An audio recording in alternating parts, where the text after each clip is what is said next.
अस्सलाम वालेकुम स्टूडेंट्स। आज हम चैप्टर 13 के नेक्स्ट टॉपिक को स्टडी करेंगे जो कि है किरचॉफ रूल्स। इससे पहले हमने ओहम्स लॉ को स्टडी किया था और उसको अप्लाई किया था सीरीज़ और पैरेलल कॉम्बिनेशन ऑफ रेजिस्टेंसेस के लिए।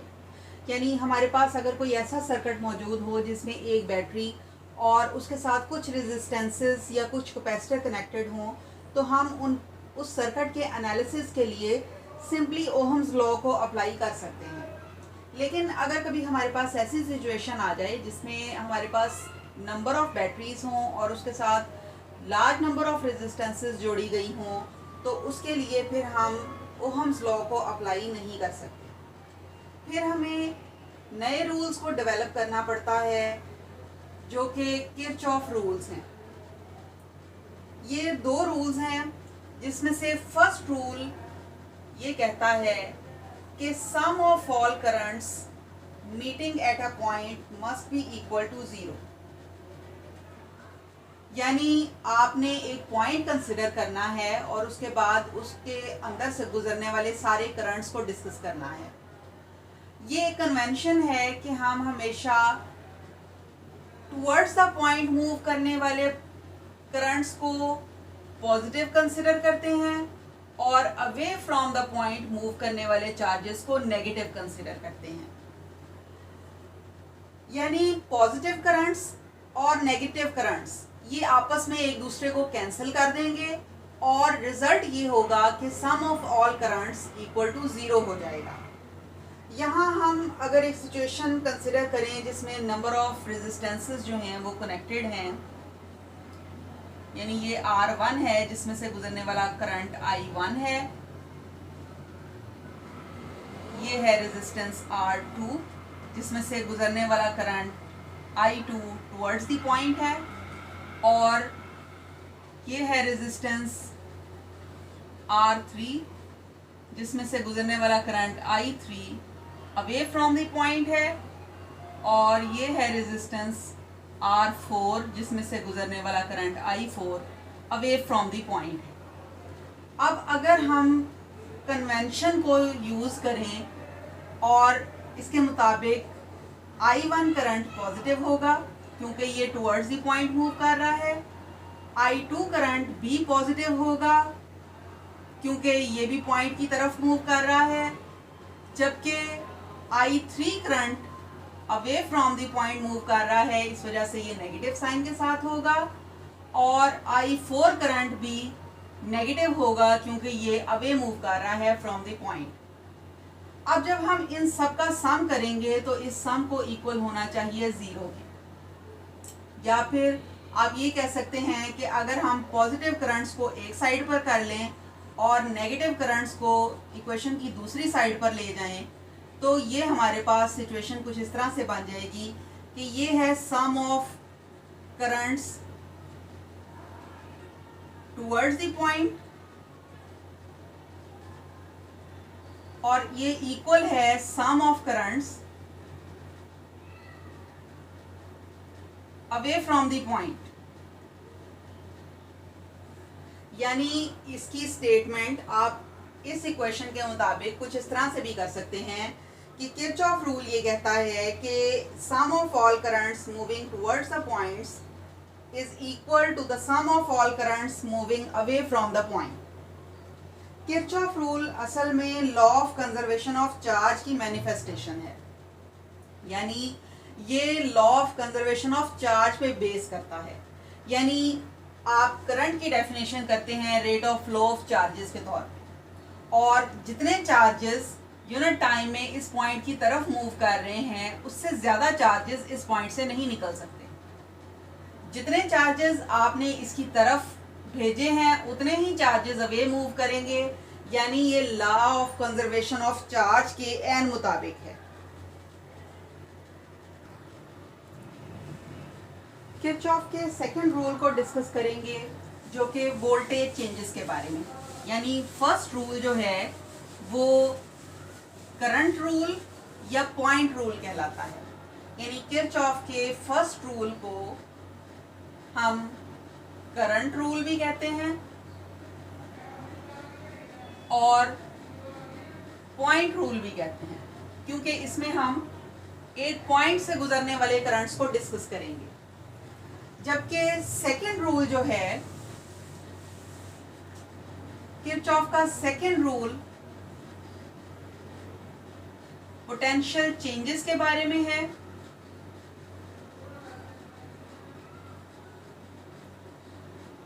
इसलिए इसको हम वोल्टेज रूल कहते हैं। और चूंकि इसमें हम लूप्स को डिस्कस करते हैं और लूप के अंदर आने वाली चेंजेस को डिस्कस करते हैं, इसलिए हम इसको लूप रूल भी कहते हैं। इसके लिए हम सबसे पहले एक सर्किट को कंसिडर करेंगे जिसमें 2 बैटरीज और 2 रेजिस्टेंसेस जोड़ी गई हैं।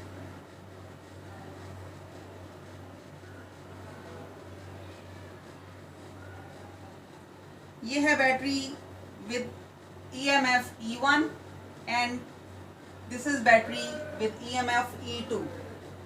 और ये जिन रेजिस्टेंसेस के साथ जोड़ी गई हैं उनमें से ये R1 है और ये R2 है।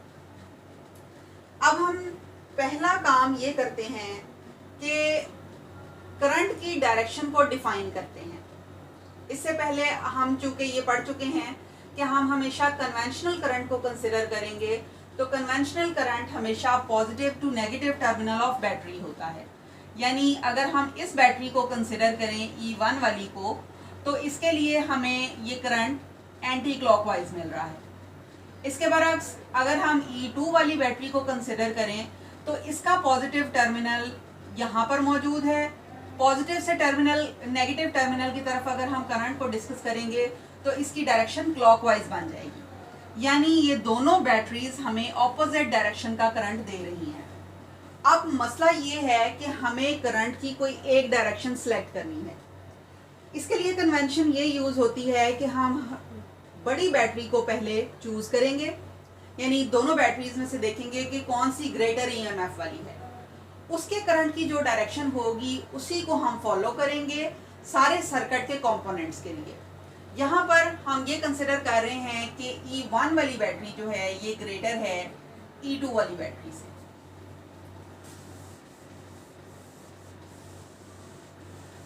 दूसरी बात, इस रूल को अप्लाई करने के लिए लाजमी शर्त ये है कि सर्किट को क्लोज होना चाहिए। यानी क्लोज्ड सर्किट के ऊपर किरचॉफ का सेकंड रूल अप्लाई हो सकता है, अदरवाइज ओपन सर्किट्स पर ये अप्लाई नहीं होता। और ये क्लोज्ड सर्किट कहलाते हैं लूप। यानी हम सबसे पहले लूप को डिफाइन करेंगे, किसी एक पॉइंट को रेफरेंस बनाएंगे और फिर उससे चलते हुए सारे कंपोनेंट्स में से गुजरेंगे और फिर आखिर में उसी कंपोनेंट के ऊपर हम दोबारा वापस आ जाएंगे। यानी यहाँ पर हम E1 की पॉजिटिव टर्मिनल वाली पॉइंट को कंसिडर करेंगे।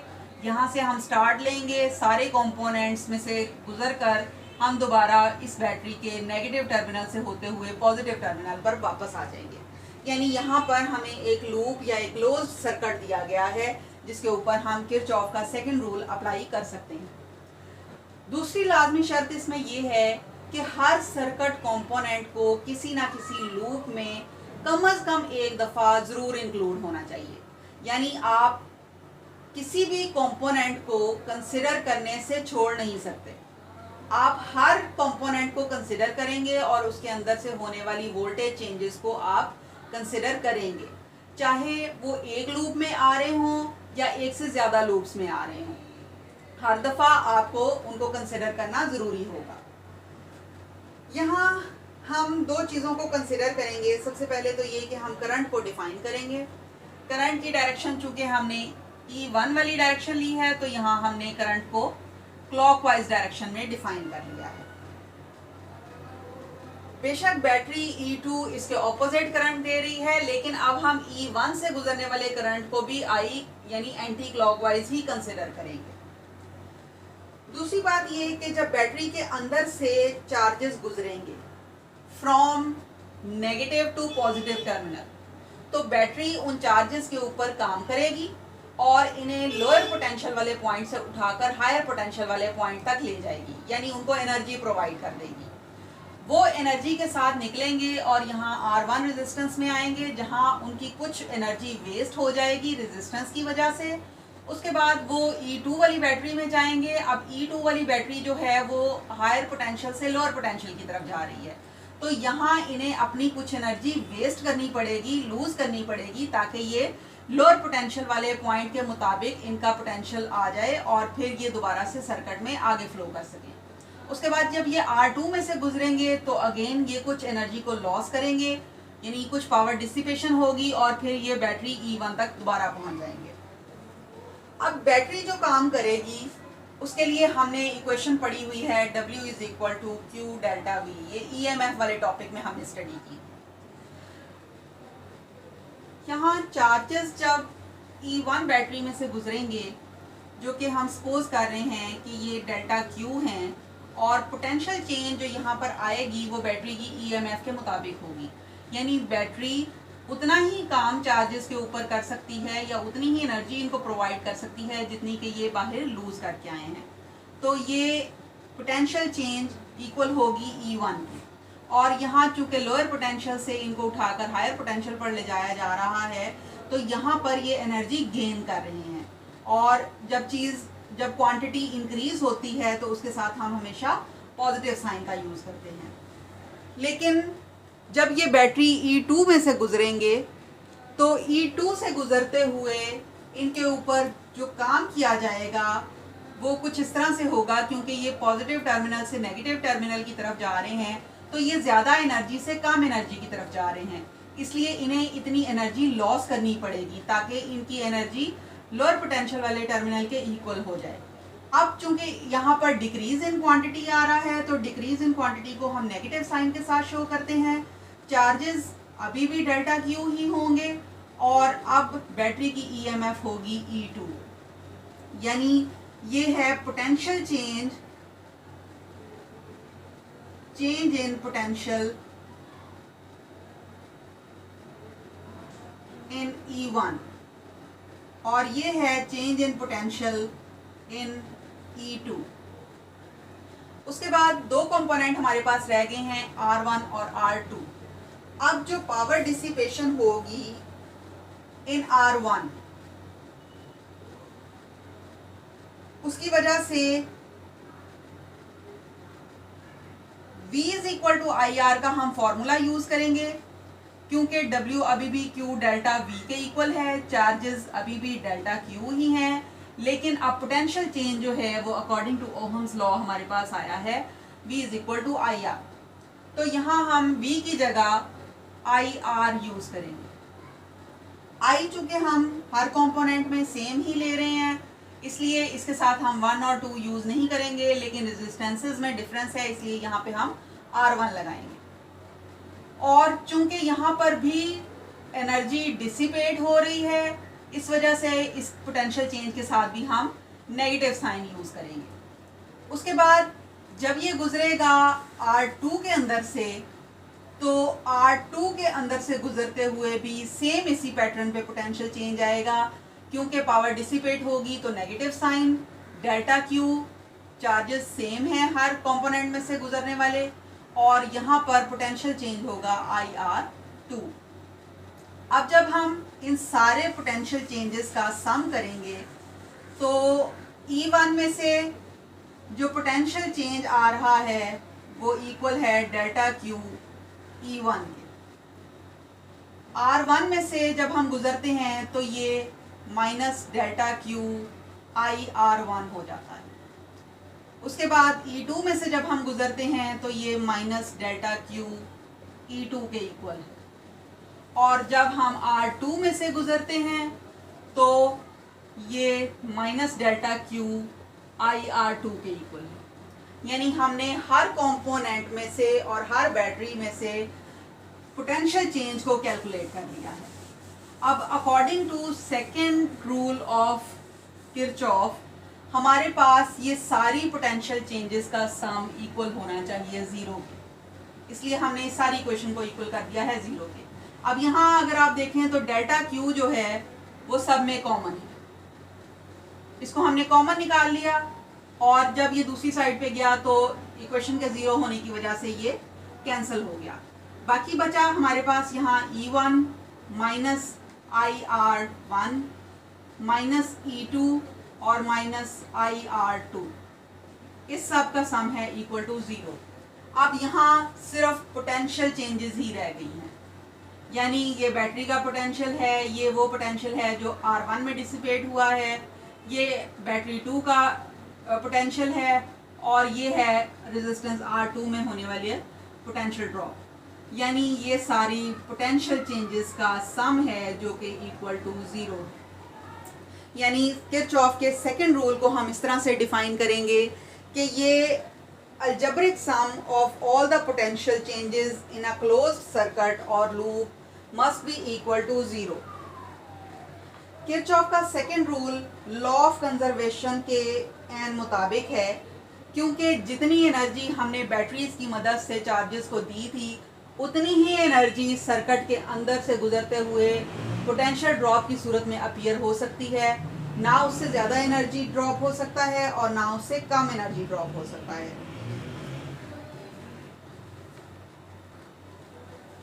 यानी इन दोनों रूल्स को डिस्कस करने के बाद हम कुछ नतीजा निकाल पाए हैं जिसके मुताबिक अगर हम किरचॉफ रूल को अप्लाई करेंगे तो उसके लिए हमें कुछ रूल्स को मद्देनज़र रखना पड़ेगा। पहला रूल ये है कि जब भी हम सोर्स ऑफ EMF के अलोंग जा रहे होंगे और हम नेगेटिव से पॉजिटिव टर्मिनल की तरफ अगर मूव करेंगे, जैसे कि हमने ये पिछले सर्किट में किया था कि यहाँ हम E1 में नेगेटिव से पॉजिटिव की तरफ जा रहे थे और E2 में हम पॉजिटिव से नेगेटिव की तरफ जा रहे थे। तो जब भी हम इस तरह वाली सिचुएशन को फेस करेंगे कि नेगेटिव से पॉजिटिव टर्मिनल की तरफ जाएंगे, यानी हम नेगेटिव से पॉजिटिव की तरफ जाएंगे तो पोटेंशियल चेंज पॉजिटिव होगा, और अगर हम पॉजिटिव टर्मिनल से नेगेटिव की तरफ जाएंगे तो यहाँ पर पोटेंशियल चेंज हमने कंसिडर किया था नेगेटिव। उसके बाद दूसरा रूल हम ये अप्लाई करेंगे कि जब भी हम रेजिस्टेंस के अक्रॉस ट्रेवर्स करेंगे in the direction of current, जैसे कि हमने इस करंट को डिफाइन किया था और सारी रेजिस्टेंसेस में से फिर हम इसी तरह से पास किए थे, तो अगर हम करंट की डायरेक्शन को फॉलो कर रहे हैं तो पोटेंशियल चेंज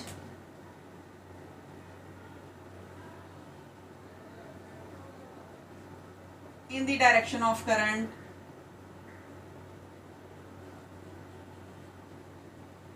नेगेटिव होगा। यानी पावर ने डिसिपेट होना है, एनर्जी ने लॉस होना है, और लॉस ऑफ एनर्जी को हम नेगेटिव साइन से शो करते हैं। अगर हम against the direction of current जा रहे हों तो फिर पोटेंशियल चेंज पॉजिटिव कंसिडर किया जाएगा। यानी नेचुरल डायरेक्शन ये है कि हम हमेशा बैटरी के नेगेटिव से पॉजिटिव टर्मिनल की तरफ जाते हैं, इसलिए इस वक्त होने वाला पोटेंशियल चेंज है पॉजिटिव और उसके अगेंस्ट जो काम होगा वो होगा नेगेटिव। इसी तरह से जब हम रेजिस्टेंस के अंदर से गुजरते हैं तो नेचुरल डायरेक्शन ये है कि हमें करंट की डायरेक्शन में मूव करना चाहिए, और चूंकि यहाँ पर लॉस ऑफ एनर्जी होता है इस वजह से ये पोटेंशियल चेंज है नेगेटिव। लेकिन अगर हम इसके अगेंस्ट जाते हैं तो फिर पोटेंशियल चेंज पॉजिटिव होगा।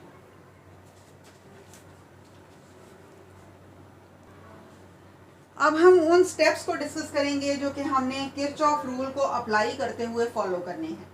यानी अगर आपको कोई ऐसा प्रॉब्लम दिया गया हो जिसमें एक कम्प्लेक्स नेटवर्क हो और उसमें से आपको कहा गया हो कि करंट की वैल्यू या रेजिस्टेंस की वैल्यू या फिर बैटरी की EMF को कैलकुलेट करें, तो उसके लिए आपने जिस प्रोसीजर को फॉलो करना है उसके स्टेप्स को हम डिस्कस करेंगे।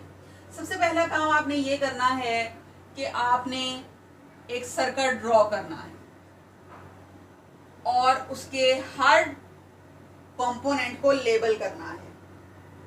यानी आपने डायग्राम ड्रॉ करनी है और उसको लेबल कर देना है। दूसरा काम आपने ये करना है कि आपने लूप का सिलेक्शन करना है। यानी यहाँ तो हमने एक सिंपलेस्ट केस को कंसिडर किया है जहाँ पर एक ही लूप है, लेकिन जब कम्प्लेक्स नेटवर्क्स की बात आती है तो वहाँ पर नंबर ऑफ लूप्स होती हैं। आपने हर लूप को क्लियरली डिफाइन करना है कि कहाँ से शुरू हो रही है और कहाँ पर ख़त्म हो रही है, और हर कंपोनेंट को किसी ना किसी एक लूप में कम से कम एक दफ़ा ज़रूर इंक्लूड होना चाहिए। यहाँ चूँकि एक सिंपलेस्ट केस है जिसमें एक ही लूप बन रही है, तो हर कंपोनेंट में से हम होने वाली पोटेंशियल चेंजेस को इजीली कैलकुलेट कर पाते हैं। यानी आपने सिलेक्शन ऑफ लूप करना है सेकंड स्टेप में। थर्ड स्टेप में आपने करंट इन ईच लूप को डिफाइन करना है। जैसे हमने यहाँ पर किया था कि हमारे पास दो बैटरीज थी, लेकिन हमने फिर भी एक ही करंट को सिलेक्ट किया था। तो यहाँ आपने जब बड़े बड़े नेटवर्क्स को के ऊपर ये रूल अप्लाई करना है, तब भी आपने ऐसे ही करना है कि बड़ी बैटरी का सिलेक्शन पहले करना है और उसके करंट को डिफाइन करना है, और जो उसके करंट की डायरेक्शन होगी वही हर कंपोनेंट में से गुजरने वाले करंट की डायरेक्शन होगी।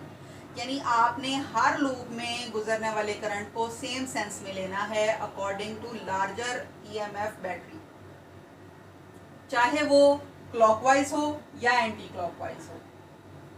उसके बाद फोर्थ काम आपने ये करना है कि हर लूप के लिए इक्वेशन लिख लेनी है। यानी पोटेंशियल चेंजेस की इक्वेशन आपने लिख लेनी है हर लूप के लिए, और उसमें से हर कंपोनेंट को लाजमी इंक्लूड होना चाहिए।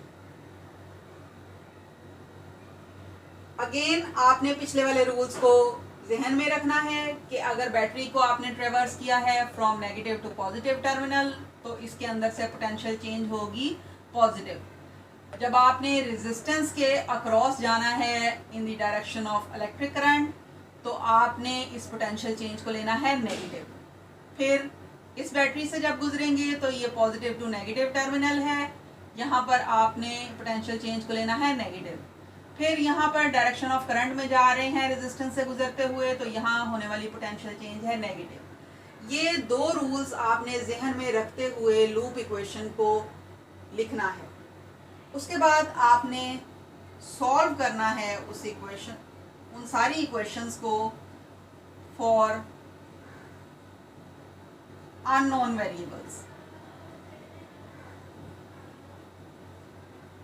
यानी इसमें जोड़ने वाली रेजिस्टेंसेस आपको पता होंगी, करंट्स आप कैलकुलेट करेंगे, या हो सकता है आपको किसी बैटरी की ईएमएफ ना दी गई हो या रेजिस्टेंस ना दी गई हो, तो जो भी अननोन क्वांटिटी होगी वो आपने इक्वेशंस को साइमल्टेनियसली सॉल्व करके इवेल्युएट कर लेनी है।